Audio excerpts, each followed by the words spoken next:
여러분, 방금 이보미 조사님께서 상쾌한 아침이라고 말씀을 하셨는데, 그동안 또 기나긴 장마가 끝나자마자 오늘은 아침부터 조금 더운 것 같습니다. 그래서, 10시면은 제 기준으로는 상당히 좀 일찍인 것 같은데, 이렇게 제 강의를 또 뒤이어서 성병욱 과장의 강의를 들으시러 이렇게 많은 분들이 참석하신 거에 대해서 제 강의가 좀 이렇게 도움이 될 수 있는 그런 방향으로 진행이 됐으면 합니다. 그래서 가급적이면은 여러 가지 경제 현상들을 갖다가 좀 알기 쉽게 설명을 드리려고 합니다만, 이게 워낙 또 용어 자체들이 기본적으로 어려운 것들도 많고 하기 때문에, 그래서 혹시라도 강의를 들으시고 궁금하신 거 있으면은 질의 시간에 충분히 질문을 주시기 바랍니다. 그러면은 강의를 시작하도록 하겠습니다.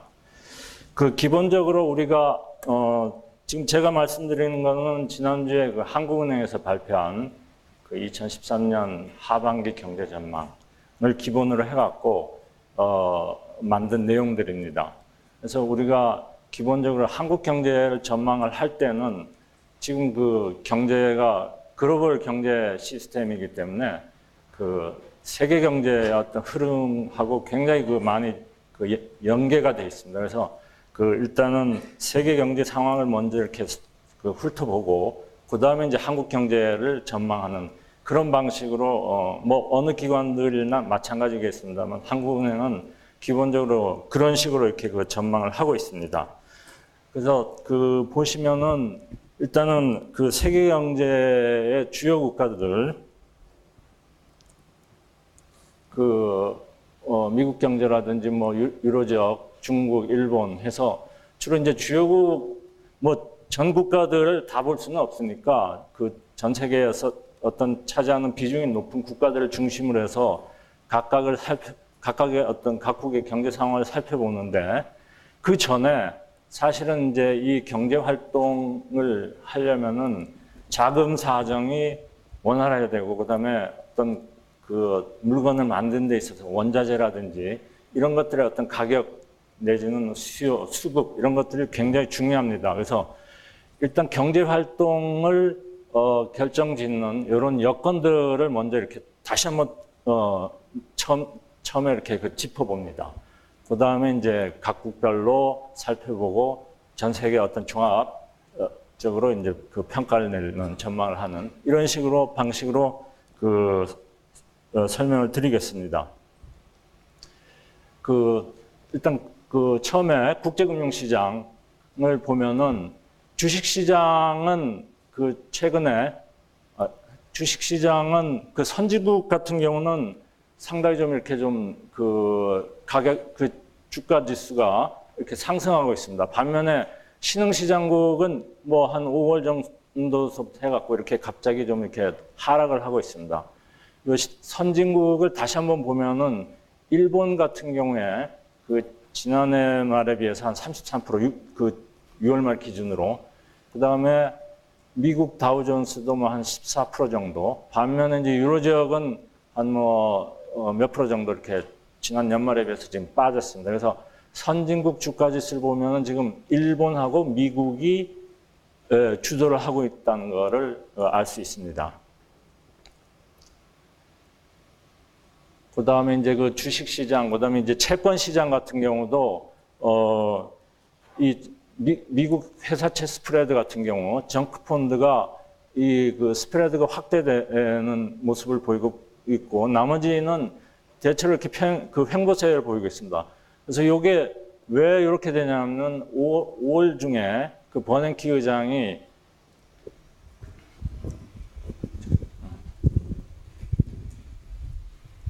버냉키 의장이 양적 완화를 축소할 수 있다라는 발언이 나오면서 회사채 금리가 특히 이제 정크펀드 같은 경우에 이게 올라갑니다. 특히 이제 그 굉장히 그 민감하게 반응을 보이는 게 이게 신흥국들입니다. 신흥국들의 어떤 그 가상금리, 이게 지금 이제 EMBI라 그러는데, 요게 그 5월 중에 이제 버냉키 발언이 나오면서 이게 급격히 올랐다가 최근에 조금 이제 가라앉는 이런 모습을 보이고 있습니다. 그래서 아까 그 선진국 그 신흥시장국 주가지수도 여기 보면 이렇게 빠지는 이유가 사실은 이제 버냉키 의장의 발언의 영향 때문에 그렇습니다. 그 다음에 이제 그 은행 신용이라 그래갖고 은행들이 그 가게나 기업들에 이렇게 대출을 해주는 그런 상황을 한번 보면은 이거 뭐 다른 국가들은 데이터는 그 뭐 쉽지 않았고 여기는 지금 미국하고 유로 지역만 뭐 대표적으로 이렇게 났는데 미국 같은 경우는 그 미소비자 가게하고 기업에 대한 어떤 대출 증가세가 이렇게 꾸준히 이어지고 있습니다. 물론 이제 미국 기업 같은 경우는 최근에 살짝 이제 증가세가 둔화는 되고 있지만 전반적으로는 어떤 그 은행들이 또 어떤 경제 주체들이 그 대출을 지금 많이 받고 있다라는 것을 보여주고 있습니다. 반면에 유로 지역 같은 경우는 이렇게 뭐 그 가게라든지 기업에 대한 대출이 감소세를 보이고 있습니다. 요거는 뭐 그 가장 큰 이유는 미국 경제가 지금 상당히 그 회복세를 지속을 하고 있다는 것을 보여주는 반면에 유로 지역은 그 경제 상황이 별로 좋지 않다라는 것을 지금 보여주고 있습니다. 그다음에 이제 그 금융시장, 자금시장 쪽을 우리가 봤으니까 그다음에 이제 원자재, 유가라든지 뭐 원자재 그 비철금속이라든지 이런 쪽을 한번 보겠습니다. 지금 그 생산 호조로 이제 뭐 그 유가는 이제 안정세가 예상된다 이렇게 이제 나오는데 그 BOECD 국가, 그러니까 BOECD 국가들의 어떤 그 수요가 늘어나고 있지만 동시에 여기 좀 이렇게 좀 잘못됐습니다만 그 비오페크 국가들 특히 이제 미국의 어떤 셰일가스 생산량이 늘어나면서 공급량도 같이 이렇게 맞물려서 늘어나고 있기 때문에 여기를 보시면은 수요하고 공급의 차이가 뭐 이렇게 거의 뭐 이제 나지 않을 정도로 거의 그 비슷할 정도로 공급량이 수요에 굉장히 이렇게 미트를 시켜주고 있는, 충족을 시켜주고 있는 그런 상황입니다. 그래서 이런 상황을 봤을 때는 그 향후에 유가가 뭐 안정세를 보일 것으로 예상을 하고 있습니다. 그래서 우리가 브렌트유라든지 아니면은 뭐 텍사스 WTI라고 텍사스 중진유라든지 여러 가지 지표가 있지만 브렌트유, 두바이유도 있고, 근데 브렌트유 기준으로 보면은 이제 그 각 기관들이 대체로 한 105달러 이내 정도에서 이제 안정세를 보일 거다. 그러니까 작년보다는 조금 이제 하향 안정세를 보이는 걸로 이렇게 전망을 하고 있습니다. 반면에 이제 유가 쪽에서 조금 이제 불안 요인인 게 그 최근에 그 이집트 군배 어떤 그 무시 대통령 축출로 인해 갖고 사실 그 수에즈 운하 쪽으로 이렇게 그 어떤 그 유가 수송 석유 수송이 수에즈 운하 쪽으로 많이 그 이루어지고 있는데 이런 것들 보다 미국의 어떤 이란의 핵 개발 관련해 갖고 그 미국의 어떤 이란에 대한 제재라든지 시리아 내전이라든지 그다음에 두 번째는 그 양적 완화기 뭐 축소 가능성 이런 것들이 이제 그 여러 가지 글로벌 유동성들이 국제 석유 시장으로 이제 많이 지금 들어가 있습니다. 그런데 이런 것들이 갑자기 이제 투기 유입 자금이 이제 감소되면은 유가가 이제 크게 이제 오른다거나 하는 가격 변동성이 확대될 수 있는 그런 어떤 리스크 요인들이 지금 남아 있습니다. 그래서 그 전반적으로 보면은 그 국제금융시장 쪽은 그 5월 이후에 그 양적 완화 규모 축소 버냉키 발언 이후에 조금 일시적으로 이제 불안한 모습을 보였고 하지만 뭐 전반적으로는 지금 그 미국하고 일본의 어떤 경기 회복세가 지속이 되고 있고 또 유럽도 뭐 이따가 또 설명을 드리겠지만 상당히 좀 그래도 어떤 최악의 어떤 상황은 면하고 점차 조금 이제 개선돼가는 그런 모습을 보이고 있기 때문에 그래서 이게 유가 내지는 또 금융시장이 또 각국 경제가 거꾸로 이쪽으로 또 영향을 줄 수가 있습니다. 그래서 서로 이렇게 영향을 주고받는 거기 때문에 그래서 그런 면에서 봤을 때는 국제금융시장은 뭐 상당히 좀 안정세, 또 유가도 안정세. 그래서 전반적으로 세계 경제를 둘러싼 어떤 여건은 지금 뭐 비교적 좀 이렇게 개선되고 있는, 좋아지고 있는 그런 상황입니다. 자, 그러면은 국가별로 하나하나씩 말씀을 드리겠습니다.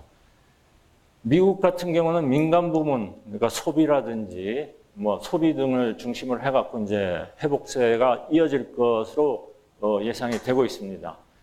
3월 1일 날 뒤에 이제 설명을 드리겠습니다만 시퀘스터 정부 예산관리법에 의해 갖고 매년 얼마씩 이렇게 예산을 자동적으로 이렇게 삭감하는 그런 것들이 시행이 됐음에도 불구하고 굉장히 실업률이 계속 이렇게 낮아지고 있고, 그 다음에 케이스 실러 지수라 그래갖고 이게 이제 주택 가격 지수인데, 이거가 이제 주택 가격이 이제 점차 이제 올라가고 있습니다. 그래서 이런 것들이 고용이 많이 되니까 아무래도 소비 여력이 이제 커지고, 또 주택 가격이 올라가니까 또 내가 그래서 주택을 팔면은 더 많은 돈을 벌 수 있으니까 그게 또 소비 여력으로 이제 소비 여력을 키우는 걸로 이렇게 연결이 됩니다. 그럼 소비가 늘어나면 당연히 이제 기업의 투자 심리도 이제 점차 이제 개선되겠죠. 그래서 여기 소비자 신뢰 지수라든지 이게 이제 소비자들의 심리 상태인데 이런 것들이 이렇게 지금 올라가고 있습니다. 반면에 아직까지 ISM 제조업 지수라 그래갖고 요거는 기업의 어떤 기업의 심리를 나타내는데 요건 아직 이제 횡보세를 보이고 있는데 요것들이 소비 심리가 이제 계속 이렇게 올라가면은 요것도 따라서 이렇게 이제 높아질 걸로 그렇게 예상이 되고 있습니다. 근데 이제 이렇게 이제 회복세가 진행이 되는데 다만 이제 미국 경제에 있어서 조금 리스크 요인이라고 한두 개를 들려고 한다면은 지금 글로벌 금융위기 이후에 계속 경기 부양책을 쓰고 있습니다. 미국 정부에서. 그러니까 재정 적자가 이제 커지고 그게 이제 계속 정부 부채가 늘어나는 그런 어떤 요인이 되고 있는데, 그래서 지금 이 정부 부채의 한도를 갖다가 의회에서 정해줍니다. 근데 이제 법정 한도 한 16.7조 달러 정도 되는데 지금 한도가 2,500만 달러, 정부가 이렇게 쓸 수 있는 한도가 2,500만 달러밖에 안 남아 있습니다. 다행히도 경기 회복이 되니까 이제 세수가 늘어나겠죠. 세수가 늘어나서 정부의 어떤 채무 한도 시점이 조금 이제 이렇게 좀 지연이 되고 있습니다. 하지만 9월경에는 이제 채무 한도가 이제 법정 한도에 도달할 것으로 이제 예상이 됩니다. 그래서 이 한도를 의회에서 이제 더 늘려줘야 되는데 서로 간에 공화당하고 민주당하고 서로 이제 서로 간에 이익이 다 이게 다르기 때문에 그래서 공화당 같은 경우는 쉽게 이제 지금 이제 민주당 정권이니까 공화당이 쉽게 이제 동의를 안 해줍니다. 자기네들이 어떤 요구 조건을 들어주지 않는 이상. 근데 그런 요구 조건을 또 민주당이 쉽게 들어줄 수 없는 또 상황이고 해서 이게 이제 9월 이후에 정치권에서 이 문제를 어떻게 해결할 건가. 이 문제가 계속 시간을 끌게 되면은 이게 2011년 7월인가 8월에도 이런 유사한 문제가 있었습니다. 근데 그때도 굉장히 금융시장이 불안정성이 커졌고 그래서 이런 것들이 이제 좀 어떤 경기 회복에 조금 걸림돌로 작용할 것으로 보고 있습니다. 그래서 어쨌거나 금년에는 뭐 한 1.8% 내외 정도로 이제 성장을 할 걸로 보고 있고 내년에는 좀 더 이제 좋아지는 걸로 이렇게 지금 각 기관에서 전망을 하고 있습니다. 아까 시퀘스터 정부 예산 자동 삭감 이게 이제 금년 3월부터 그 실행이 되고 있는데 이게 정부 지출이 좀 줄어드니까 아무래도 이제 경제 활동을 좀 이렇게 제약하는 그런 요인으로 작용을 합니다. 그래서 2011년까지 1.2조 달러를 갖다 자동으로 이렇게 감축을 해야 됩니다. 그래서 금년에는 한 850억 달러 정도. 그래서 2014년 내년부터 연간 한 그 1,090억 달러 정도씩 이렇게 매년 삭감을 하게 됩니다. 그 다음에 이제 그 아까 국제금융시장이라든지 뭐 국제유가라든지 등등에 지금 최근에 영향을 미치고 있는 게 이제 벤 버냉키 미 연준 의장의 발언인데 그 버냉키 의장이 5월 달에도 그런 얘기를 했고 이제 특히 이제 6월 달에 뭐라고 얘기를 했냐면은 미국 경제가 현재 예상한 경로대로 개선이 된다면은 금년 하반기에 이제 지금 그 매월 850억 달러씩 그 연준에서 장기국채하고 MBS를 갖다 이렇게 매입을 합니다. 매입을 하면 그만큼 돈이 계속 이제 시중에 나가는 거겠죠. 근데 매월 850억 달러씩 자산을 매입하는 요 규모를 갖다가 금년 하반기 중에 이제 축소를 시작을 해갖고 내년 중반경에는 자산 매입을 중단하는 것이 적절하다고 이렇게 이제 언급을 했습니다. 이제 이런 발언이 나가면서 굉장히 이제 그 신흥국들 어떤 주가가 굉장히 하락을 하고 그다음에 미국의 어떤 국채 금리가 오르고 미 달러가 강세를 보이고 등등 해서 굉장히 그 국제금융시장의 어떤 그 변동성이 이제 커졌습니다. 그랬다가 이제 버냉키 의장이 또 7월 10일에 이제 어떤 얘기를 했냐면은 NBER 전미경제연구소 주최 컨퍼런스에서 연준이 상당한 수준의 완화적 통화 정책을 당분간 유지할 필요가 있다 이렇게 얘기를 했습니다. 그러니까 앞에 6월 19일 날 그 얘기했던 거하고는 상당히 좀 이렇게 뒤로 물러나는 그런 이제 발언이고, 그 다음에 그 어제 상원 은행금융위원회에 나가갖고 지금 현재 양적 완화 규모 축소를 논의하는 것은 시기상조다.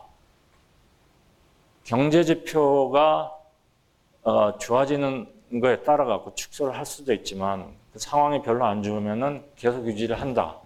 데이터 디펜던트라는 표현을 씁니다. 그러니까 미국 경제 지표가 좋아져야 자산 매입 규모를 축소를 한다. 하지만 자산 매입 규모를 축소를 하더라도 지금은 어떤 거의 제로 금리 수준은 계속 유지를 한다. 이제 이런 톤으로 얘기를 했습니다. 그래서 그러면서 이제 시장이 너무 민감하게 연준의 어떤 그 발언에 대해서, 자신의 발언에 대해서 시장이 너무 민감하게 반응을 한다. 자신은 그 자산 매입 규모 축소를 언제 하는지에 대해서 얘기한 적이 없다. 시장이 잘못 받아들인 거다 하고 이렇게 그 시장을 갖다가 지금 좀 이렇게 달래는 쪽으로 이렇게 좀 완화하는 쪽으로 그렇게 이제 그 얘기를 계속을 하고 있습니다. 그래서 그 연준 내에서는 요 축소 규모에 대해서 이제 여러 가지 그 멤버들 사이에 그 여러 가지 논의들이 진행이 되고 있습니다만 뭐 빨리 축소를 해야 된다는 사람들도 있고 계속 지속을 해야 된다는 사람들도 있고 어쨌거나 버냉키 의장은 하여튼 어제는 굉장히 좀 이렇게 그 뒤로 굉장히 물러나는 쪽으로 그 발언을 했습니다.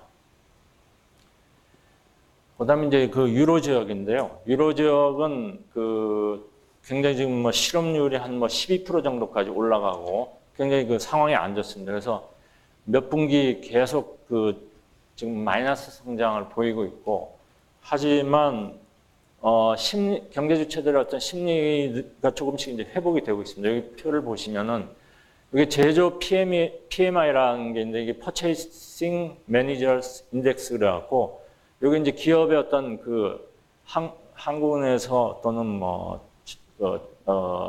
다른 기관에서 발표하는 BSI라는 게 있습니다. 기업 경기 실사 지수. 그거하고 좀 이렇게 유사한 성격을 갖고 있는데 요것들이 이제 조금씩 이렇게 올라가고 있습니다. 그 경제 심리 지수 우측 요것도 마찬가지고 제조업 PMI 지수도 마찬가지고 아직 그 기준치가 이제 100인데 여기까지는 도달은 못했습니다만 방향성으로 봐서는 이렇게 좀 치고 올라가는 그런 모습을 보이고 있습니다. 그래서 심리가 회복은 되고 있으나 회복 속도는 매우 느릴 것으로 예상을 하고 있습니다. 그래서 그 EU 정상회의에서 이게 지나치게 그 재정 긴축을 하다 보니까 경제 활동이 이제 위축이 되고 그래서 재정 긴축의 강도를 좀 이렇게 완화를 하자라는 쪽으로 이렇게 결정을 했습니다. 6월 27일 날, 28일 날. 그래서 정부 지출이 이게 재정 긴축을 하다 보니까 2012년은 마이너스 0.4였는데 조금 이 강도를 이제 완화하기로 했으니까 뭐 0.0 또 플러스로 돌아설 걸로 이렇게 이제 보고 있습니다. 그래서 이런 것들이 이제 또 경제 주체 심리 회복으로 점차 개선되고 되는데 다만 이제 회복 속도는 느릴 거다. 왜 느리느냐? 금융기관들이 디레버리징, 그 금융기관들이 굉장히 그 상황이 좋지 않습니다. 또 기업도 마찬가지로 부채가 많고 그래서 자꾸 이제 금융기관들이 이제 부채를 줄이려면은 당연히 이제 대출을 갖다가 좀 이렇게 덜 해주겠죠. 마찬가지로 기업도 이제 부채를 줄이면은 뭐 투자 활동이라든지 이런 거를 아무래도 적극적으로 못 하겠죠. 이런 것들이 이제 여기 보시면은 가계대출도 그 은행들이 가계에 대출하는 요 증가세도 보면은 뭐 거의 그 낮아지고 있고 이게 기업 대출은 이제 감소세를 보이고 있는데 여기 이제 아까 앞에서도 그 신용대출 쪽에도 나온 얘기입니다. 그래서 이런 것들 때문에 특히 이제 포르투갈이라든지 이런 정치적 어떤 불확실성 이런 것들이 경기 회복을 지연시키는 요인으로 보고 있습니다. 그래서 2013년은 아까 말씀드렸던 대로 독일만 플러스고 주요국을 보면은 유로 지역에서 나머지는 전부 이제 마이너스로 됐다가 2014년 내년은 이제 플러스로 전환될 걸로 그렇게 지금 그 주요기관에서 보고 있습니다. 그 다음에 이제 은행 동맹이라는데 이제 뱅킹 유니언이라고 합니다. 금융연합 뭐 이렇게 그 얘기하는 사람들도 있고. 그래서 이게 지금 유로 지역의 어떤 금융 시스템이 굉장히 불안정한 거. 이거 금융 시스템이 불안정이 또 경제 활동에 그 제약 요인으로 작용을 하죠. 그래서 은행 동맹. 그래서 유로 지역 전체에서 전체적으로 통합해 갖고 어떤 그 감독 기구를 운영을 한다든지 또는 부실 금융기관을 정리를 한다든지 또 예금 보험 기구를 만든다든지 이렇게 하자라는 논의가 계속 진행이 되었습니다. 그래서 그 유로 지역 단일 금융 감독 기구가 이제 금년 6월 달에 이제 그 탄생을 했습니다. 실제 운영은 이제 내년 1월부터 하는데 그게 은행 동맹, 그 뱅킹 유니언, 은행 연합회 이제 1단계입니다. 2단계로 최근에 그 EU 단일 은행 정리 체제, 그러니까 부실 금융기관을 정리를 하는데 요거를 유로존 전체적으로 통합해 갖고 단일 기준에 의해서 정리를 하자. 그래야 개별 국가들의 어떤 부담을 줄여줄 수 있다라는 그런 차원에서 이제 이런 방안을 마련했습니다. 요게 금년 연말에 이제 뭐 그 EU 재무상 회의에서 아마 통과가 되고 뭐 내년이나 해서 일단 본격적으로 그 실시가 될 걸로 지금 보고 있습니다. 다만 이제 독일은 반대를 하고 있습니다. 왜냐하면 이 은행 정리 기구, 단일 은행 정리 기구 뭐 체제를 만들려면은 그 정리 기금이 필요한데 본인들이 이제 또 많이 그 부담을 해야 되니까 그래서 독일은 현재로서는 반대를 하고 있습니다. 이런 것들이 그러니까 그 유로 지역의 어떤 금융 시스템이 좀 더 이렇게 좀 개선이 되는 방향으로 나가고 있다라는 거를 지금 말씀을 드린 겁니다. 그다음에 중국 경제를 보겠습니다. 중국 경제는 그 바오바 그래갖고 항상 그 경제 성장률이 한 8% 정도 8% 수준을 유지하는 걸로 이렇게 계속 그 정책을 폈었는데, 시진핑 정권 내지는 리커창 체제가 이제 들어서면서 지나치게 그 고성장이 지속적인 어떤 경제 성장을 제약하는 요인으로 작용을 한다. 이렇게 이제 보고 있습니다. 그래서 그 양적인 성장보다는 환경 오염이라든지 지금 뭐 6억 명이 스모그에 이렇게 노출이 돼 있다는 신문 보도도 있고, 환경 오염이라든지 그다음에 소득 격차가 굉장히 확대가 됐습니다. 이런 걸 그대로 놔도 계속 그 8% 성장만 추구해서는 중국 경제가 붕괴될 수 있기 때문에 이런 거를 좀 완화하는 쪽으로, 개선하는 쪽으로 하다 보면은 당연히 성장률이 떨어지게 됩니다. 그다음에 지금 그 중국이 그 성장을 주도하는 게 이제 투자거든요. 투자. 계속 그 건물 짓고 보면은 그 유령 건축물들이 굉장히 많습니다. 그게 이제 어떤 성장의 어떤 그 투자하고 그다음에 수출하고 그게 그 성장의 주도 역할을 하고 있는데, 사실은 이제 소비가 중심되는 거가 이제 선진 경제 시스템이거든요. 그래서 소비는 아직도 굉장히 비중이 크지 않습니다. 그래서 리커창 리코노믹스라고 그러죠. 리커창 그 체제 하에서 그 패러다임을 좀 바꾸자. 소비 중시 체제로 바꾸자. 이제 그렇게 하다 보니까 당연히 어떤 그 계속 건물을 지으면서 주택을 지으면서 이제 올렸던 성장률이 좀 이제 주춤할 수밖에 없는 거죠. 거기다가 그래서 이 향후 어떤 경기 선행 지수를 보면은 지금 이게 좀 그 하락을 하고 있습니다. 기준치가 100인데 이 밑으로 지금 그 빠지고 있는 그런 모습을 보이고 있고, 그다음에 그 소비자들의 심리도 지금 이렇게 좀 악화되는 쪽으로 보이고 있습니다. 수출도 보면은 뭐 여기 최근에 좀 이렇게 수출 증가율이 이렇게 줄어드는 이런 모습을 보이고 있습니다. 하지만 그래서 주요 기관들은 이제 그 중국 경제가 잠재적 리스크 요인에도 불구하고 그 서부 지역 개발이라든지 이런 것들 때문에 그래도 8% 성장은 못하지만 7%대 중후반 정도의 성장은 하지 않겠냐 이렇게 보고 있습니다. 마찬가지 2014년도 뭐 8% 여기 좀 세게 봤습니다만 대체로 이제 8% 이내 쪽으로 보고 있습니다. 아까 그 제조 PMI 그 제조 어떤 그 경기 지수도 보면은 대체로 이렇게 좀 기준치에 근접하는 좀 이렇게 올라가는 게 아니고 횡보세를 보이는 별로 이렇게 좋지 않는 그런 모습을 보이고 있습니다. 근데 이제 그 잠재적 리스크 요인이라는 게 뭐냐면은 이게 지금 잠재적 리스크 중국 경제 잠재적 리스크 요인을 세 가지로 들고 있는데, 설비 과잉입니다. 지나치게 그 설비를 갖다가 지나치게 지금 그 과잉 상태에 있습니다. 설비가. 그러다 보니까 기계가 예를 들어서 10대가 있는데 지금 내가 제품을 그 수주를 받아갖고 생산하는 건 기계 한 대만 돌려도 되거든요.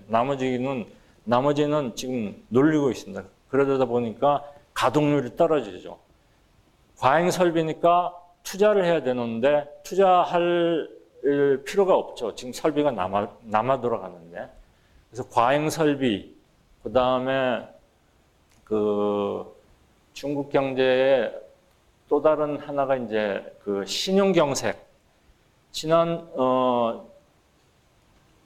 중국도 마찬가지입니다만 그 버냉키 의장의 양적 완화 발언 때문에, 축소 발언 때문에 그 자금이 좀 이렇게 그 유입이 이렇게 둔화되는 그런 거가 단기금리 시장에 영향을 미쳐갖고 금리가 굉장히 솟았습니다. 13%까지 솟았습니다.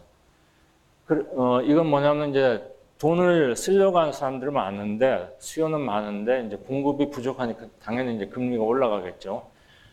또 이제 중국 정부가 그 어떤 유동성을 갖다가 좀 이렇게 억제하려는 정책을 피고 있습니다. 그래서 M2 증가율 보면은 목표가 16%, 14%, 13%에서 계속 이렇게 내려가고 있고, 그다음 대출 어떤 총액도 뭐 좀 올랐다가 최근에 좀 이렇게 내려가는 이런 그 신용 경색 자금이 잘 돌지 않는 이런 것들이 리스크로 언제든지 또 그 지난 6월과 마찬가지로 작용할 수 있는 그런 상황이 발생할 수가 있습니다.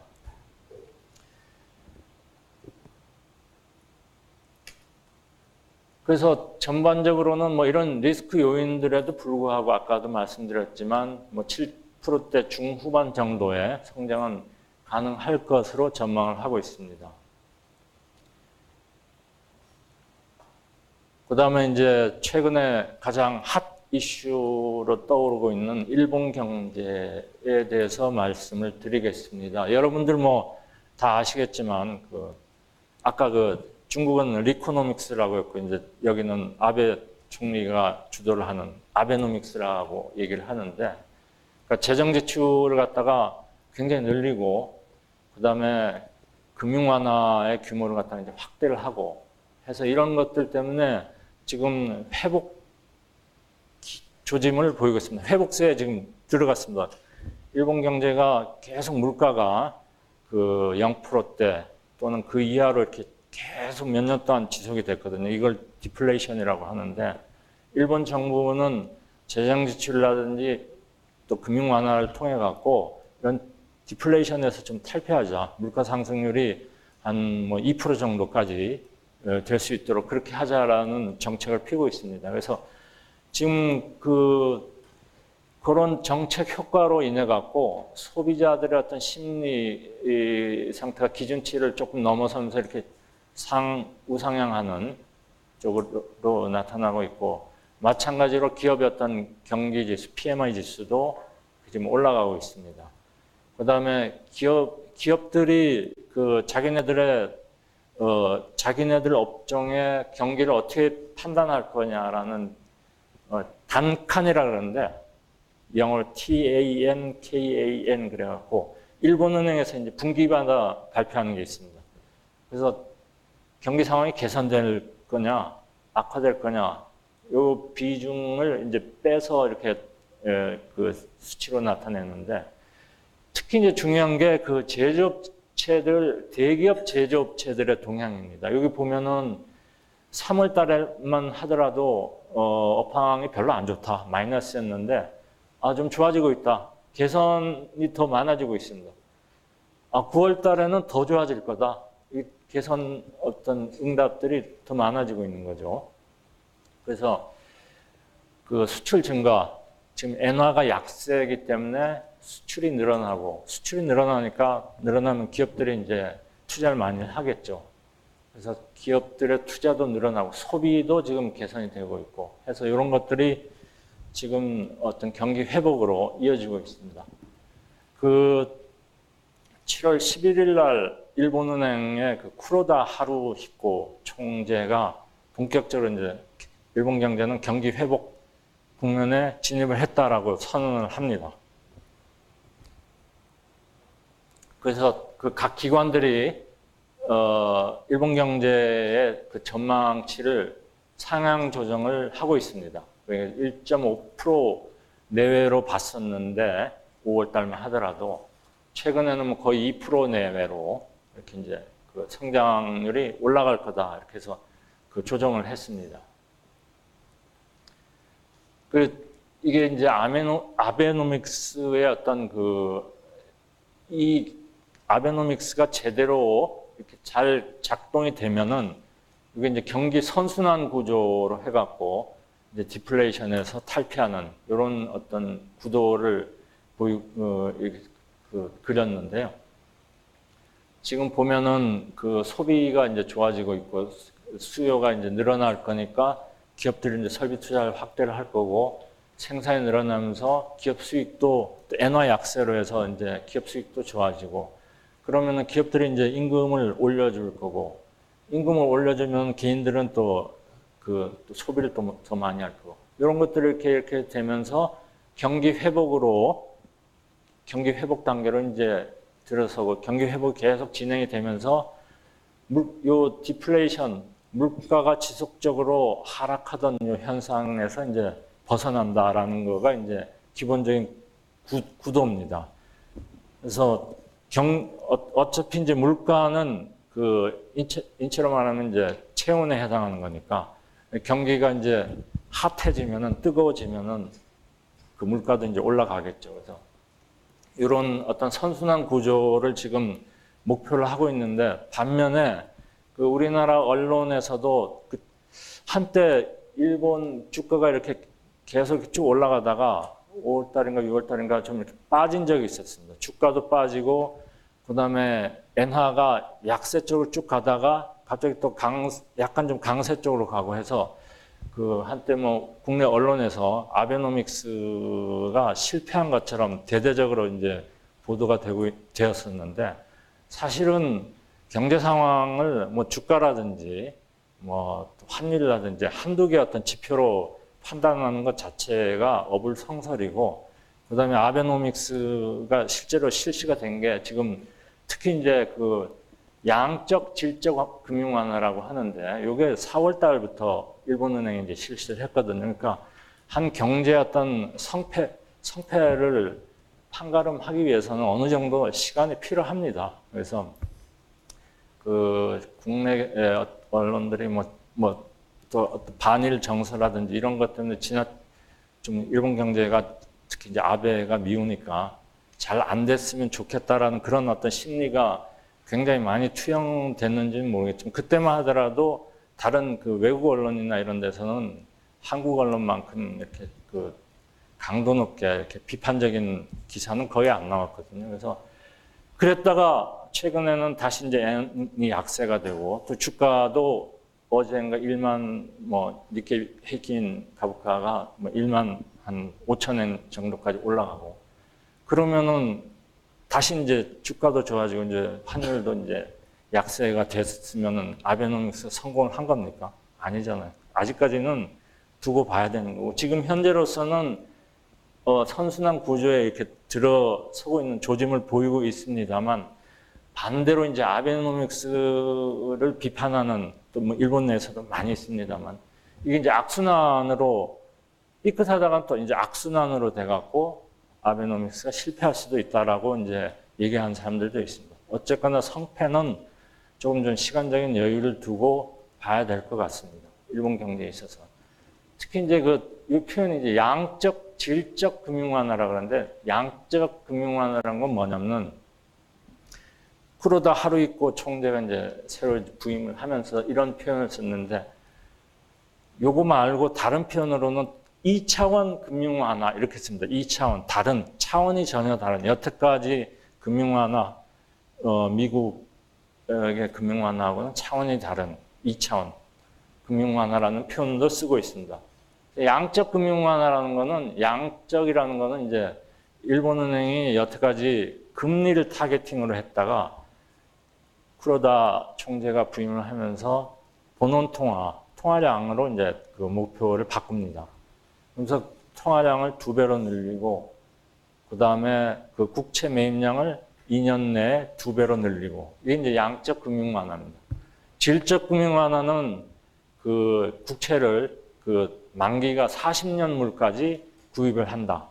또 잔존기간이 뭐 3년에서 7년으로 잔존기간을 늘린다. 이런 것들이 이제 질적 금융 완화라고 하는데 여기 좀 뭐 내용이 쉽지는 않은 내용이지만 하여튼 그렇습니다. 그 다음에 이제 그 금융 완화, 재정 지출하고 성장 전략까지 해갖고 세 개의 화살이라고 합니다. 이게 성장 전략은 뭐 여성들의 어떤 활용도를 높이고, 그다음 기업들이 일본의 그 기업들의 법인세가 굉장히 높습니다. 그 세계 최고 수준인데, 그래서 기업 쪽에서는 한국이라든지 이런 그 한국 업체들하고 경쟁을 하려면은 그 수준까지 법인세를 좀 낮춰달라 이렇게 이제 주장을 하거든요. 그래서 법인세는 그 아직까지 뭐 낮추려는 움직임은 보이지는 않고 있는데 어쨌거나 기업이 좀 이렇게 투자를 많이 할 수 있도록 그런 방향으로 해서 그런 내용을 중심으로 해갖고 이제 성장 전략을 추진하고 있습니다.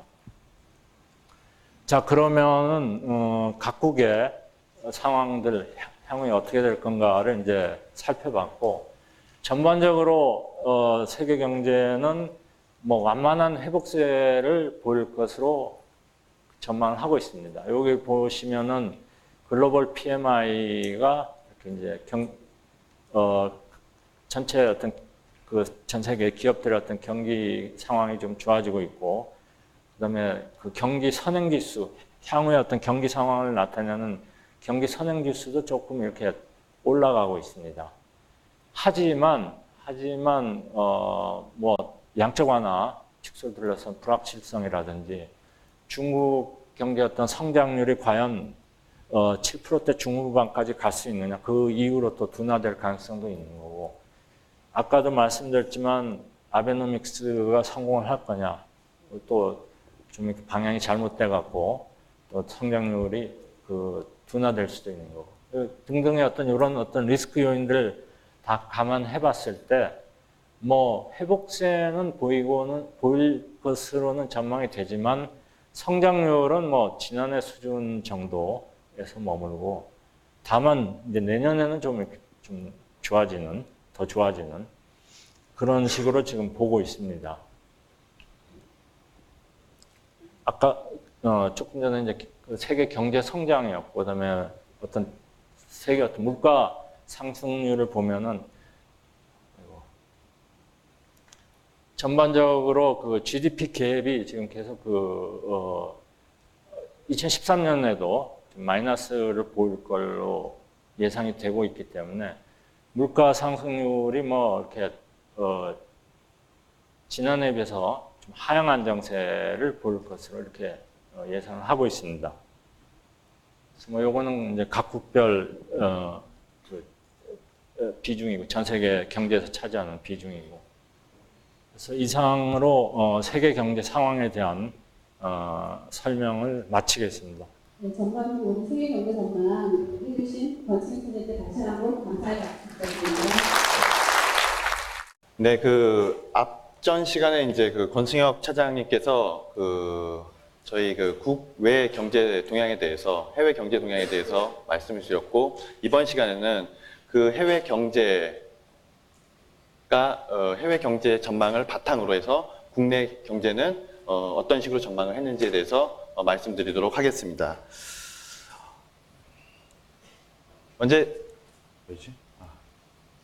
먼저 이제 국내외 여건에 대해서 잠시 말씀드리겠습니다. 국외 여건은 아까 시간에 잠깐 말씀드렸겠지만은 제가 그래서 그 자세한 내용을 생략하도록 하고, 저희가 경제 전망을 하기 위해서는 그 국외 경제 여건에 대한 어떤 전제치를 가지고 전망을 하게 돼 있는데요. 그 전망의 그 전제를 말씀드리고 국내 경제 여건을 말씀드린 후에 우리나라 국내 경제 전망에 대해서 말씀드리도록 하겠습니다.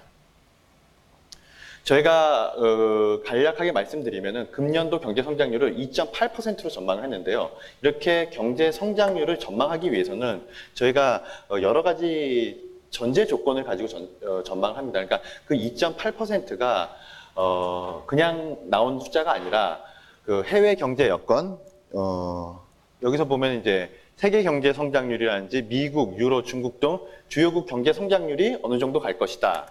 그리고 교역 증가율은 어느 정도 될 것이고, 국제 원자재 가격, 그래서 뭐 이제 원유 도입 단가는 어느 정도 될 것이다라는 그런 가정 하에서 저희가 전망을 하게 돼 있습니다. 그래서 저희가 2.8%로 전망을 했는데, 그 2.8%는 세계 경제 성장률이 금년도 세계 경제 성장률이 약 3.2% 될 것이다라고 저희가 전제를 하고, 그 전제 하에서 전망을 하였습니다. 구체적으로 말씀드리면은 미국은 연간 금년도 1.8%, 유로 지역은 아까 말씀드렸다시피 여러 가지 지금 그 고용 사정도 굉장히 안 좋고, 그 다음에 역내 수요도 부진하고 재정 문제의 여파가 아직 있기 때문에 금년도에 마이너스 0.6%를 보일 것으로 전망을 하였습니다. 그리고 중국은 금년도 약 7.8% 성장을 할 것으로 저희가 전망을 하였습니다. 이와 같은 세계 주요 경제국들, 주요 경제권들이 이 정도 성장을 하고, 이런 성장률 하에서 세계 교역 신장률은 올해 지난해보다 4.0% 그러니까 교역의 양이 한 4.0% 정도 증가할 것이라고 봤고요. 그 다음에 원자재 가격은 약 유가는 금년도 약 평균으로 103달러. 우리가 이제 원유를 해외에서 사오는 가격이 배럴당 103달러로 저희가 전망을 했습니다. 이와 같은 기본 전제치를 저희가 깔고 전망을 했다는 걸 말씀을 드리고요. 이제 국내 여건에 대해서 말씀드리겠습니다. 국내 여건은 이제 그 경제 전망을 하기 위해서 어떤 여건들이 필요한데, 국내 여건은 주로 이제 재정이라든지 소비, 설비 투자, 건설 투자, 수출 이런 것들로 구성이 될 수 있겠죠. 저희가 이제 그 GDP의 총 수요 항목을 구성하는. 그래서 먼저 그 국내 여건 중에서 재정 지출에 대해서 먼저 말씀드리도록 하겠습니다. 재정 지출은 금년도 재정 지출은 지난해와 같이 지난해 대비 약 7.0% 증가율을 나타낼 것으로 저희가 전망을 하였습니다. 그러니까 요거는 이제 저희가 이제 경기부양책의 일환으로 이제 정부에서 얼마 전에 추가 경정 예산을 편성을 해서 포함을 시켰거든요. 그 추가 경정 예산안 편성을 포함한 숫자입니다. 그래서 금년도 재정 지출 증가율은 약 7.0% 정도로 될 것으로 보입니다. 그래서 통합 재정 수지 기준으로 재정 지출이 당초 예산보다 약 13조 원이 증가했거든요. 이게 이제 추가 경정 예산의 규모인데, 그래서 이런 것들을 감안하여서 7.0% 정도를 나타낼 7%를 나타낼 것으로 저희가 예측을 했습니다. 항목별로 보면 이제 경상 지출이 보건복지 노동, 그다음 교육을 중심으로 증가를 하고, 그다음에 SOC 관련 자본 지출도 지난해에 비해서 확대됐습니다. 그러니까 여기서 경상 지출과 자본 지출이 있는데, 이 자본 지출은 약간 이게 투자적인 성격이 강한 지출이고, 경상 지출은 여기서 얘기들이 보건복지, 교육 같은 이제 어떤 그런 경비성의 그런 성격이 좀 강한 지출이라고 볼 수가 있습니다. 그래서 여기서 이렇게 보다시피 보건복지, 노동, 교육 이런 것들은 이제 최근에 어떤 경제적인 이슈가 되는 그런 부분들이겠죠. 그러니까 우리가 뭐 무상 교육이라든지 아니면 여러 가지 지금 뭐 복지에 대한 어떤 이슈들이 많이 제기되고 있는데, 그런 것들을 감안하여 이렇게 재정 지출들을 보면은 이런 것들이 우리가 흔히 이제 지금 최근에 이제 경제의 중점적인 어떤 그런 이슈가 되고 있는 것들을 좀 반영한다고 볼 수가 있습니다. 네, 그래서 약 7.0% 정도. 근데 2014년도 가면은 2.4%로 재정 지출 증가에 다시 둔화될 것으로 보고 있습니다. 요 숫자는 저희가 이제 중기 재정 계획이라고 있는데요. 2012년부터 2016년 정부에서 이제 매년 이제 재정 지출 계획을 세우지만은 이제 중장기적인 어떤 재정 건전성을 위해서 이제 중기 재정 지출 계획을 해서 이제 5년 단위로 이렇게 계획하에서 이제 재정을 운영하게 되는데, 그 재정 중기 운영 계획 하에서 저희가 봤을 때 이제 2.4% 그 계획, 그 스케줄대로 간다면 그렇게 지금 전망을 하였습니다. 그리고 이제 GDP에서 이제 가장 큰 항목을 차지하고 있는 소비에 대해서 좀 말씀드리겠는데요. 민간 소비는 명목임금 상승, 취업자 수 증가 등으로 소득 여건이 개선되고 물가 상승률이 낮은 수준을 유지하면서 가계 실질 구매력이 꾸준히 증가할 것으로. 그러니까 기본적으로 이제 소비 여건은 이런 쪽 취업자 수가 증가하고 명목임금이 상승하면 우리가 이제 버는 돈이 많아지죠. 그래서 이제 소득 여건이 개선된다고 말씀드렸고, 이제 우리가 이제 같은 소득 하에서도 이제 물가가 낮으면은 실제로 이제 우리가 소비할 수 있는 여력이 더 많지 않습니까? 그러니까 물가 상승률이 이제 낮은 수준 유지하면서 이제 물가 상승률 감안 실질 구매력이 꾸준히 증가할 것을 예상을 하고 있습니다. 근데 이제 아시겠지만은 여전히 가계부채 부담, 그 다음에 이제 우리가 이제 지금 주택 시장이 상당히 지금 안 좋고 있는데요. 그러니까 주택 사정 회복이 지연되고, 그 다음에 또 최근에 이제 뭐 서울 중심으로 해서 전세값이 굉장히 많이 오르는데, 높은 전세 가격들은 소비 제약 요인으로 작용할 것으로 보입니다. 아시다시피 이제 가계부채 문제는 지금 계속 문제가 되고 있는데, 이 가계부채라는 것은 뭐 어떤 짧은 시간 내에 확 빠르게 조정될 수 있는 문제가 아니기 때문에, 어떤 우리가 이제 예를 들어서 뭐 집을 산다든지 그럴 때 이제 대출을 받게 되지 않습니까? 근데 그 대출을 뭐 받았는데 뭐 한 1년 내에 확 이렇게 좀 갚아버리거나 대출을 뭐 대출의 규모를 확 줄이거나 이렇게 할 수가 없지 않습니까? 그거는 이제 좀 시간이 걸리는 문제이기 때문에 여전히 가계부채 부담은 계속 이제 소비 제약 요인으로 작용할 것으로 보고 있고요. 전세 가격도 마찬가지입니다. 그래서 이제 이 전세 가격이 최근 많이 올라가고 있는데 이 전세 가격이 올라가면은 전반적으로 봤을 때는 이제 그 부의 이전이 저소득층에서 이제 고소득층으로 좀 이전하는 것으로 저희가 보고 있습니다.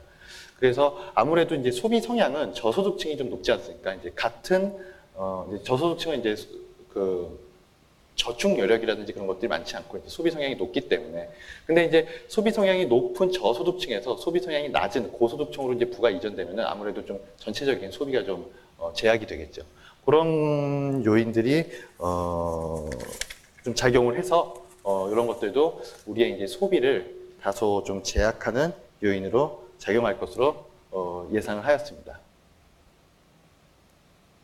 예, 설비 투자를 말씀드리면요. 설비 투자 여건은 이제 글로벌 경기 개선에 힘입어 수출 기업을 중심으로 증가세를 보일 것으로 전망하고 있습니다. 그래서 이쪽에 보면 이제 GDP 설비 투자랑 OECD 경기 선행 지수가 이렇게 쭉 나오는데요. 이게 상당히 이제 동행성을 많이 그러니까 저희가 이제 글로벌 금융위기 이전에도 이렇게 보면 이제 상당히 이제 동행성을 보이고 있지만은 이렇게 지금 이제 OECD 이제 경기 선행 지수인데요. 이렇게 보면 이게 전 세계 국가의 어떤 경기 선행을 나타낼 수는 없지만 OECD, 그러니까 우리가 OECD에 보면 이제 주요 경제권들이 대부분 다 들어가 있기 때문에 그 경기 선행 지수를 보면 지금 이렇게 올라가는 것으로, 그러니까 경기가 지금 앞으로 회복될 것으로 예상을 하고 있고요. 거기에 맞춰가지고 우리 이제 설비 투자도 이렇게 좀 올라가고 있는 걸로 보고 있습니다. 그래서 그 글로벌 경기 개선, 아까 말씀드렸죠. 올해 이제 3.2% 정도, 3.2% 성장할 것으로 보이는데, 경기 개선에 힘입어 수출 기업 중심으로 증가세를 보일 것으로 전망하고 있습니다. 하지만 지금 제조업 전반에 이제 유유 설비가 좀 있고요. 그 다음에 이제 글로벌 경기 회복 관련 불확실성이 여전히 존재하기 때문에 투자 제약 요인으로 작용을 하고 이런 것들은 앞으로 투자 제약 요인으로 좀 작용을 하고 있습니다. 그래서 여기 보면 이제 제조업 평균 가동률이라는 게 나오는데요. 지금 가동률이 이제 쭉 보면 이제 계속 좀 떨어지고 있습니다. 이제 가동률이라는 게 예를 들어서 이제 뭐 기계라든지 뭐 그런 어떤 그 생산 요소들은 이제 가동을 하고 있는데요.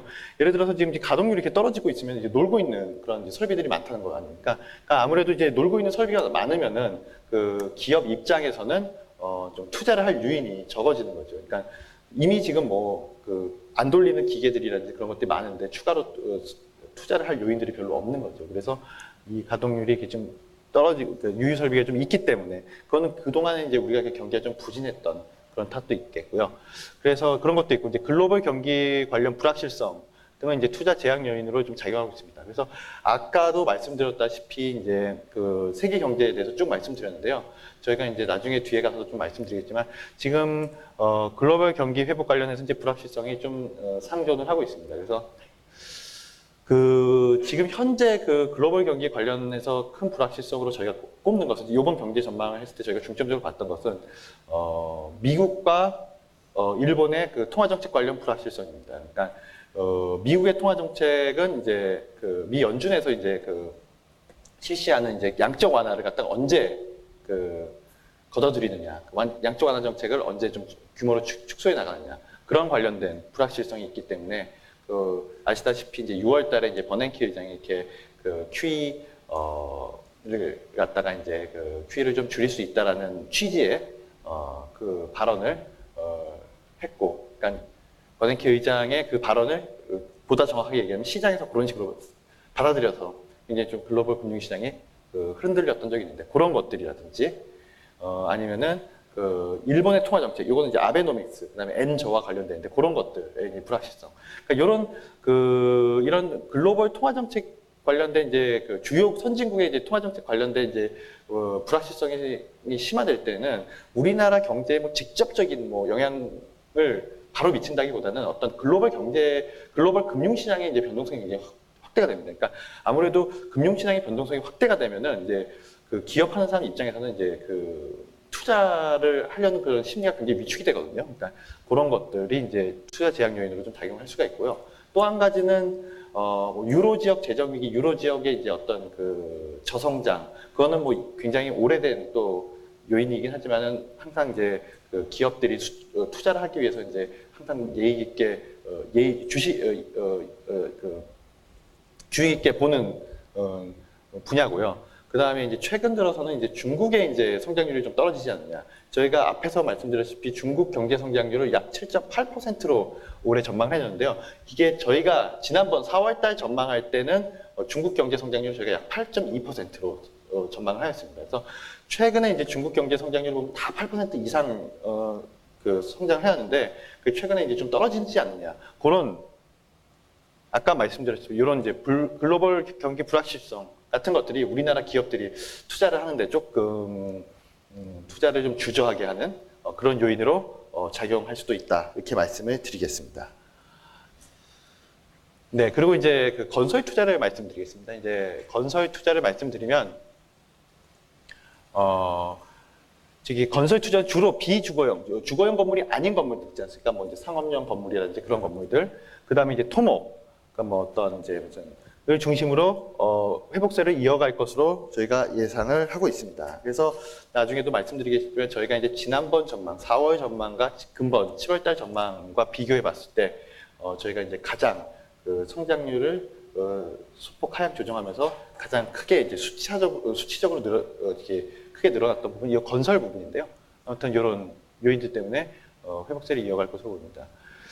그래서 주거용 건물은 이제 아파트 물량 축소 등으로 증가세가 둔화될 것으로 예상되겠습니다. 그러니까 아까 말씀드렸다시피 이제 지금 뭐 주택 시장 여건이 좀 안 좋지 않습니까? 주택 가격도 계속 부진하고 뭐 주택 가격 수준 자체가 뭐 높으냐 낮으냐 그 문제는 이제 떠나서 어쨌든 주택 경쟁이 이제 안 좋기 때문에 어떤 아파트 같은 이런 쪽에 이제 투자는 크게 기대하기 그러니까 증가세가 좀 둔화될 것으로 보고 있습니다. 하지만 이제 비주거용 건물은 이제 공공기관 신청사 아니면 상업용 건물 등으로 증가세가 좀 확대될 것으로 저희가 예상을 하고 있습니다. 그래서 이거 좀 말씀을 드리면은 그러니까 이제 요 대규모 뭐 저기 상업용 건물, 요 상업용 건물은 이제 여기 보면 이제 롯데월드 타워 있지 않습니까? 그 잠실에 있는 큰 타워. 그게 이제 좀 착공이 됐고요. 그 다음에 이제 그 평창 동계 올림픽 경기장, 뭐 아니면은 인천공항이 뭐 제2 여객 터미널 등의 이런 관련된 그런 공사들이 이제 시작이 됐습니다. 그래서 요 관련해가지고 요쪽 건물, 이쪽 부분에 이제 그 건설 투자를 좀 활성화시키는 요인으로 작용을 하고 있고요. 또 그다음에 이제 그 지방 이전 공공기관의 이제 청사들 있지 않습니까? 그 뭐 이제 각 공공기관들이 이제 각 지역별로 지금 다 이제 그 이전하게 돼 있는데 그것들이 이제 하반기 들어서 이제 그 건설들이 이제 확대되면서 공공기관, 사업용 건물 등으로 증가세가 확대될 것으로 예상을 하고 있습니다.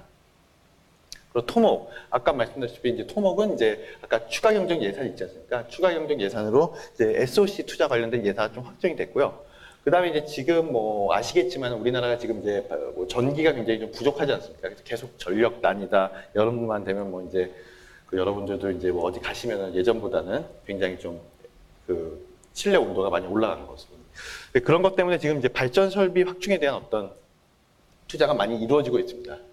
그래서 이런 것들이 그 건설 투자 쪽을 갖다가 좀 그 건설 투자 쪽에 이제 회복세를 이어갈 것으로 견인하는 그런 요인으로 작용을 하고 있습니다. 네, 그래서 이렇게 소비, 설비 투자, 건설 투자를 말씀드렸고 이제 재정. 이게 이제 일단 우리가 이제 국내의 어떤 그런 GDP를 구성하는 항목이고요. 그 다음에 이제 우리가 중요하게 얘기하는 이제 상품 수출, 이제 대외 거래 부분을 말씀드리겠습니다. 그 아까 말씀드렸다시피 이제 세계 교역이 점차 확대되면서 이제 수출 여건은 개선될 것으로 저희가 예상을 하고 있습니다. 그 IT 수출은 굉장히 지금 저희가 그 좋을 것으로 지금 예상을 하고 있고요. 이제 IT 수출은 여기 보면은 이렇게 IT 수출은 이렇게 쭉 좋게 나오고, 그다음에 이제 BIT 수출은 이제 그동안 좀 부진했는데요. 요게 이제 그 하반기에는 좀 회복될 것으로 보이고 있습니다. 그래서 요거의 가장 큰 요인이 뭐 여러 가지가 있겠지만 이제 그 선박 수출이 이제 회복되면서 크게 이제 수출이 좀 좋아질 것으로 예상하고 있습니다. 근데 이 선박 수출 지금 뭐 이게 주가도 그렇고 뭐 보면은 이제 뭐 주식을 하시는 분이 뭐 알겠지만 이제 뭐 조선업 뭐 업황이 안 좋다 지금 뭐 그런 얘기가 많이 나오고 있는데요. 지금 여기서 이제 선박 수출이 회복된다 하는 것은 우리가 이제 업황이 안 좋다, 조선 쪽에서 업황이 안 좋다는 것은 이제 주문이 지금 신규 주문이 많이 안 된다, 뭐 그런 내용이고요. 여기서 선박 수출이 회복됐다는 건 이제 보통 우리가 선박을 주문을 받으면 한 2, 3년 정도가 걸리거든요. 근데 이제 우리가 한 2, 3년 전에 굉장히 그쪽 선박 업계가 이제 호황이었을 때 그때 이제 굉장히 주문이 많이 들어왔거든요. 그때 이제 수주 받았던 것들이 지금 이제 올해 하반기에 이제 다 건설이 돼서 이제 인도가 되고 이제 수출은 이제 그때 이제 카운팅이 되게 돼 있거든요. 그랬기 때문에 이제 이런 요인들 때문에 하반기에는 이제 좀 수출이 좋을 것으로 저희가 예상을 하고 있습니다. 그래서 이쪽 쪽도 보면은 이제 상품 수출이 저희가 이제 한 5.2% 정도 하반기에는 좀 늘어날 것으로 보고 있고요. 세계 교육 신장률이 이제 3.4%에서 4.6%로 좀 늘어나면서 좀 조금 좋아질 것으로 보고 있습니다. 하지만 이제 여기에도 이제 여전히 좀 약간 리스크 요인은 있는데요. 만약에 우리가 이제 좀 엔화 약세, 이제 아까 말씀드렸던 거랑 좀 연관이 되는 겁니다. 아까 이제 주요국 통화 정책에 이제 주요국 통화 정책 관련된 불확실성이 높아지면 이제 그러면은 금융시장 변동성이 확대되고 그래서 설비 투자를 좀 더디할 것이다. 그렇게 아까 말씀을 드렸잖아요. 근데 이제 마찬가지로 요 일본의 이제 통화 정책, 아베노믹스라고 하는 일본의 통화 정책, 그러니까 이제 돈을 굉장히 풀고 그래서 엔화 약세를 유도하는 그런 정책들 영향으로 인해 엔화 약세가 이제 만약에 지금 엔화가 어떤 방향으로 갈지는 굉장히 저희가 지금 예단하기는 어렵지만 최근에 이제 엔화가 굉장히 많이 약세로 왔고 그런 약세 요인들이 우리나라가 이제 대일 수출이라든지 아니면 일본과 이제 경합하는 품목들이 있지 않습니까? 우리나라가 일본으로 수출하는 쪽도 엔화가 약세되면 좀 안 좋아지고요. 가격 경쟁력이 떨어지기 때문에 우리나라가 일본과 무역하는 게 아니지만 글로벌 시장에서 일본과 경쟁하는 품목에서도 만약에 가격 경쟁력 쪽이 좀 약화되면은 이런 것들은 이제 수출을 제약하는 요인으로 작용할 수 있을 것으로 저희가 예상을 하고 있습니다. 그래서 이제 전반적인 이제 경제 여건, 그래서 제가 부문별로 이런 여건들이 어떻게 들어가는지를 점검을 해봤고요. 그래서 이러한 아까 처음에 말씀드린 글로벌 성장률, 대외 경제 여건을 얼마로 보고, 그다음에 이러이러한 우리나라 경제 여건들을 감안했을 때 성장률은 어떻게 될 것인가를 말씀드리도록 하겠습니다. 그래서 이러한 것들을 감안했을 때 금년도 경제 성장률은 2.8% 성장할 것으로 예상을 했습니다. 기간별로는 상반기 1.9%, 하반기 3.8%, 2.8%로 보고 있고요. 그 다음에 이쪽 하반기에는 이제 4.0%로 전망을 하였습니다. 그래서 이 항목들로 보면 이제 쭉 이렇게 저희가 민간 소비는 2.1, 설비 투자는 1.8, 건설 투자는 4.5, 그다음에 상품 수출입은 5.1, 3.2% 지난해에 비해서 증가할 것으로 저희가 예측을 하였습니다. 요거의 어떤 저희가 지난번 전망과의 이제 조정폭은 조금 이따 말씀을 드리도록 하겠습니다. 그래서 요 이제 경제 성장률이 지금 구체적으로 보면은 이제 분기별로 보면은 내년도까지 매분기 1% 내외 수준을 나타내면서 경기 회복세가 지속될 것으로 저희가 예측을 했습니다. 여기서 보면은 이제 저희가 이제 뭐 정확한 숫자는 발표는 안 하지만은 대충 이제 한 1% 내외 수준으로 이제 저희가 이제 전망을 할 것으로 보고 있습니다. 그래서 경기 회복세가 지속된다. 그럼 이러한 근거는 무엇이냐? 그러면 이제 대외 요건이 점진적 개선이 됩니다. 그래서 저희가 아까 말씀드렸다시피 금년도 경제 성장률이 3.2% 된다고 말씀드렸잖아요. 그러니까 점진적 개선되고, 그다음에 아까 얘기했던 추경 편성, 그리고 우리가 얼마 전에 한국은행에서 금리 인하를 했잖아요. 이런 효과들이 본격화되면서 하반기에는 성장률이 1%를 소폭 상회하면서 성장률이 이제 높아지면서 올해는 2.8%, 내년도에는 한 4.0%까지 4.0%에 이를 것으로 저희가 예측했습니다. 근데 지금 뭐 너무 긍정적인 전망이지 않냐 뭐 이런 얘기들이 많이 나오고 있는데 일단 2.8%라는 수준이 우리가 지난번 2.6% 수준보다 좀 올라갔지만은 결코 높은 수준은 아니라는 겁니다. 지금 경기가 회복세를 나타내고 해서 지금 회복이 뭐 확 된다는 게 아니라 회복세가 지속될 것으로 저희가 예상을 했거든요. 추가로 꺼지지는 않지만은 이게 지금 우리가 경기가 좀 좋아졌다라는 어떤 그 수준에 올라오기에는 아직까지는 이제 낮은 수준이다. 그래서 뭐 2.8%가 너무 뭐 낙관적이다라는 전망에 대해서는 저희는 그렇게 말씀을 드리겠습니다. 그러니까 이게 경기가 너무 뭐 경기가 그렇게 좋아질 수 있느냐라고 이렇게 비판을 많이 하는데 2.8%라는 게 뭐 아시겠지만 그렇게 뭐 우리가 이제 과거에 이제 성장을 했었던 수준 같은 것들 보면은 높은 수준은 아니다. 그렇게 말씀을 드리겠습니다.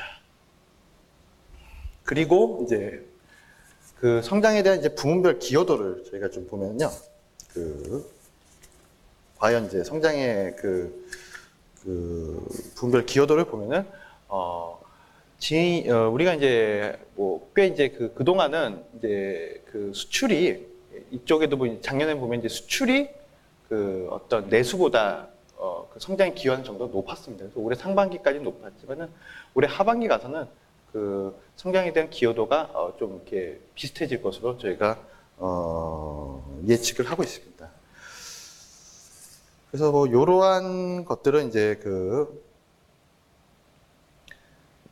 뭐 여러 가지가 이런 이유가 여러 가지가 있는데요. 크게 보면 이제 국제유가 같은 최근에 이제 국제유가가 굉장히 하락하면서 이제 수입 단가가 좀 낮아지면서 교육 조건이 좀 개선이 됐습니다. 그에 따라서 이제 국내 소득 증가율 (GDI라고 하죠). 국내 소득 증가율이 GDP 성장률을 상회하는 수준이 있습니다. 그래서 결국은 뭐 어떤 그 내수, 그러니까 이제 뭐 국제 원자재 가격이 낮아지고 이러면은 이제 결국은 우리가 그 소비할 수 있는 여력이 많아지는 거니까. 그러니까 이제 아까 말씀드렸다시피 물가가 떨어지면은 같은 소득을 가지고도 실질 소득은 많아지는 것처럼 이제 글로벌 경제 여건, 이제 국제 유가가 우리가 이제 그 기름은 계속 밖에서 사와야 되는데 그 유가 안정되면 우리가 이제 소득 여력이 높아지기 때문에 이런 것들이 이제 그 내수의 기여도를 좀 높이는 그런 요인으로 작용을 할 것으로 저희는 예상을 하고 있습니다. 예, 여기 나와 있네요. 예, 그래서 그런 교육 조건 등을 아까 얘기했다시피 그 2%를 하향하면서 국내 소득 증가율이 GDP 성장률 상회하면서 이제 우리가 이제 내수의 어떤 내수의 그 기여도가 좀 높아질 것으로 예측을 하고 있습니다. 그래서 이제 2.8%를 저희가 이제 전망을 했는데, 요 전망치는 지난 저희 4월달에 2.6%를 전망을 했는데 그거보다 0.2%포인트 높아졌습니다. 그래서 뭐 이걸 가지고 이제 굉장히 이제 뭐 경제가 그렇게 너무 낙관적인 전망이 아니냐 그렇게 얘기되어 있는데요. 요거에 이제 가장 큰 요인은 우리가 이제 어떤 그런 기본적인 뭐 어떤 소비가 막 확 지난번에 비해서 저희가 확 살아난다고 보거나 그렇게 보는 게 아니라 이게 원유 도입 단가 하락. 우리가 이제 원유 도입 단가 어쨌든 국제유가 하락하면 우리나라 성장에 이제 플러스 되는 요인이 있기 때문에 하락하는 것과 그다음에 이제 어떤 우리의 추경, 그다음에 이제 금리 인하 같은 정책 패키지 등의 어떤 긍정적 요인에 힘입어서 저희가 이제 지난번보다 경제 성장률을 2.8%로 2.6에서 2.8%로 상향 조정하였습니다. 우리가 이제 그래서 아까 말씀드렸다시피 0.2%를 상향 조정하는 게 너무 좀 센 게 아니냐. 근데 이제 우리가 지금 소비는 2.1%로 지금 전망을 했거든요. 이게 지난번 전망, 우리 2.6% 전망을 했을 때 소비는 2.5%로 봤습니다. 그러니까 그것보다는 지금 소비는 0.4%포인트가 하락한 거고요. 설비 투자도 지난번에는 지금 설비 투자가 1.8%로 전망을 했잖아요. 지난번에는 2.3%로 전망을 했습니다. 그러니까 설비 투자도 지난번보다 2.6% 전망했을 때보다 안 좋고, 그리고 건설 투자가 이제 저희가 지난번보다 크게 조정을 했는데요. 건설 투자가 이제 1.8%포인트, 지난번에는 2.7%로 전망했는데 금번 이제 4.5% 조정을 했고요.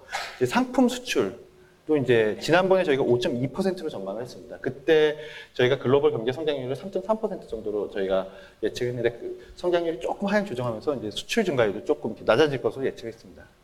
근데 이제 그 뒤에 가서 말씀드리시면은 이제 상품 수입이 또 크게 줄어들면서 이제 요거는 이제 국제 원자재 가격 이제 하락이 좀 근거하겠죠. 그래서 경상수지가 크게 늘어나고 항목별로 보면 이제 건설 투자가 또 이제 아까 말씀드렸다시피 뭐 SOC 예산 확대 아니면 이제 발전 설비, 그다음에 뭐 롯데월드라든지 그런 상업용 건물들 착공 등으로 늘어나면서 금년도 경제 성장률이 지난번 2.6%보다 0.2%포인트 상향 상향 조정됐습니다. 그러니까 기본적으로 이제 소비라든지 어떤 그 설비 투자, 그다음 대외 요인의 어떤 수출 뭐 이런 것들이 다 지난번 성장률보다 좀 하향 조정됐기 때문에 금년도 경제 성장률을 뭐 우리가 굉장히 짜치게 낙관적으로 본 거다라고 보기에는 지금 어렵다라고 말씀을 드리도록 하겠습니다.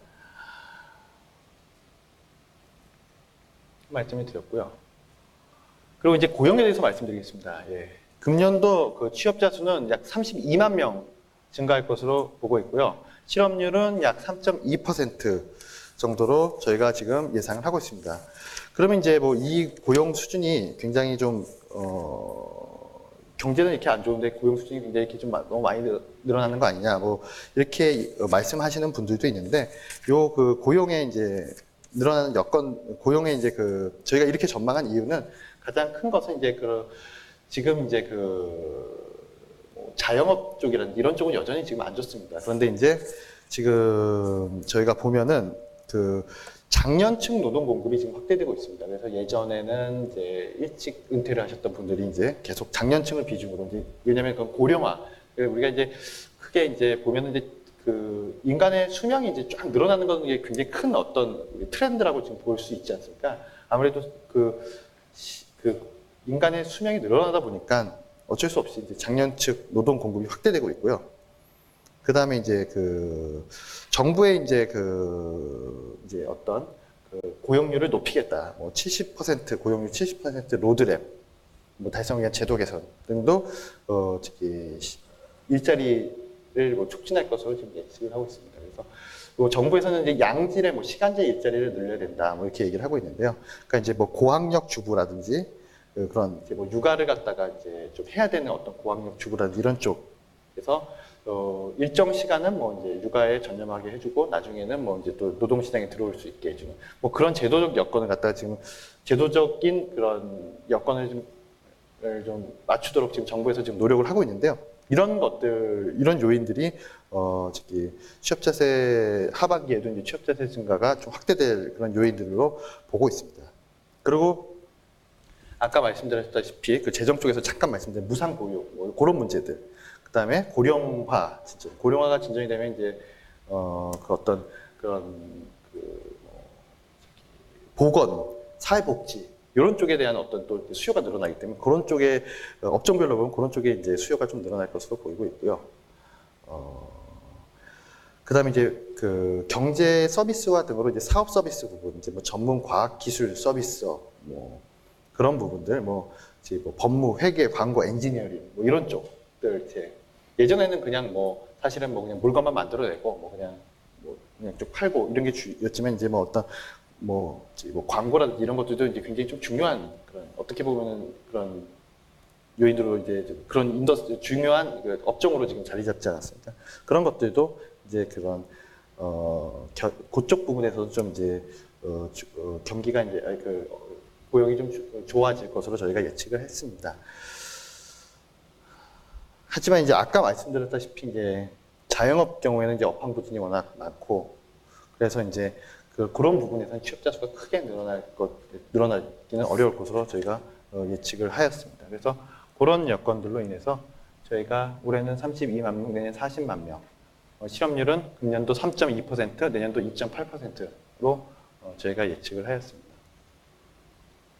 물가로 말씀드리겠습니다.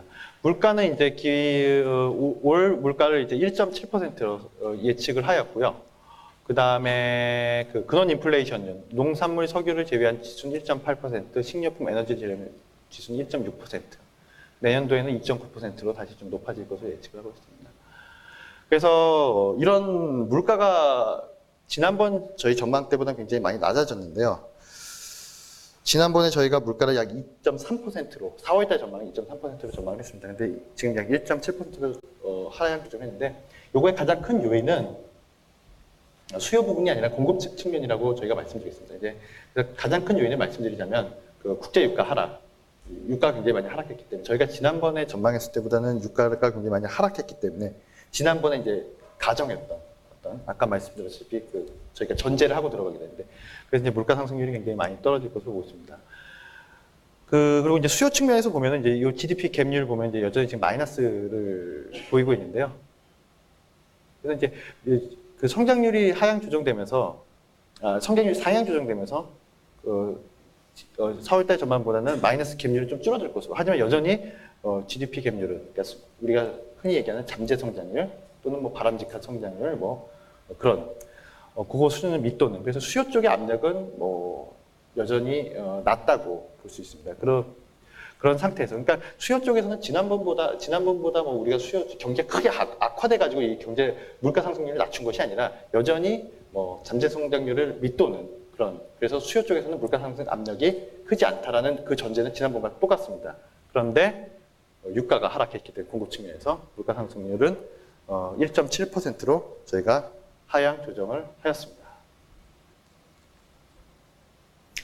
그런데 이제 요 향후 이제 물가 요인들을 쭉 보면은 여전히 근데 지금 기대 인플레이션율이 굉장히 좀 높은 상태입니다. 그래서 지금 기대 인플레이션율이 지금 물가가 지금 올해 1.7%로 저희가 전망했는데 저희가 이제 그 기대 인플레이션율을 조사해 보면 약 3.3% 내외 수준으로 굉장히 높게 유지되고 있습니다. 그러니까 사람들이 물가가 한 3% 정도 여전히 올라갈 것이다 이렇게 예측을 하고 있는데 이런 요인은 그러니까 이제 기대 인플레이션이 높을 때는 외부에서 어떤 조그만 충격이 있지 않습니까? 뭐 유가가 올라간다든지 그런 외부 충격이 왔을 때 물가를 굉장히 빠르게 상승시키는 그런 효과를 가지고 있습니다.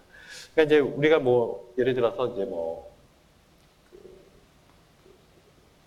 가격을 그러니까 예를 들어서 내가 이제 장사를 하는 사람인데 가격을 좀 올려야겠다.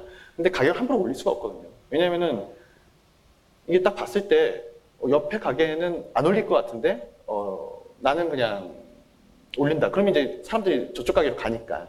근데 이제 이 인플레이션 기대가 왜 중요하냐면 다 사람들이 전반적으로 물가 올라갈 것이다라는 생각을 하고 있고 그럴 때 이제 물가를 올리는 어떤 요인이 발생했다. 그럼 쉽게 올린다는 거죠. 왜냐하면은 대부분의 사람들이 다 그 정도로 물가가 올라갈 것이라고 예측을 하고 있고 내가 올리더라 하더라도 다른 사람들도 올릴 수 있을 거다. 그런 요인들 때문에. 그러니까 물론 이제 기대 인플레이션율이 물가에 미친 영향은 굉장히 다양하겠지만은 제가 이제 아주 간단하게 말씀드리면은 그런 높은 상태에 있기 때문에 지금 물가가 낮다고 해서 우리가 굉장히 뭐 이렇게 그 요구에 대한 물가를 갖다가 이제 기대 인플레이션이 높은 상황에서는 굉장히 면밀하게 주시를 해야 된다. 그런 거를 제가 좀 하나로 추가로 좀 말씀을 드리겠습니다. 그리고 이제 그 농산물 가격 기존에 이제 아까 말씀드렸듯이 물가가 이렇게 낮아진 거는 그 유가 하락, 그 다음에 농산물 가격도 굉장히 많이 안정이 됐었는데요. 근데 이 농산물 가격도 예전에 비해서 저희가 이렇게 보면 굉장히 과도하게 좀 하락한 면이 있습니다. 그래서 예를 들어서 이제 아시다시피 그 물가가 이제 가격이 떨어지면 이제 공급이 줄어들게 되지 않습니까? 그렇게 되면 이제 그 가격이 좀 올라갈 수 있는 그런 요인이 있다. 그래서 그 기대 인플레이션과 어떤 농산물 가격의 농산물 가격의 상승 가능성 이런 것들은 여전히 이제 물가에 이제 좀 불안 요인으로 작용을 한다라고 저희가 말씀을 드리겠습니다.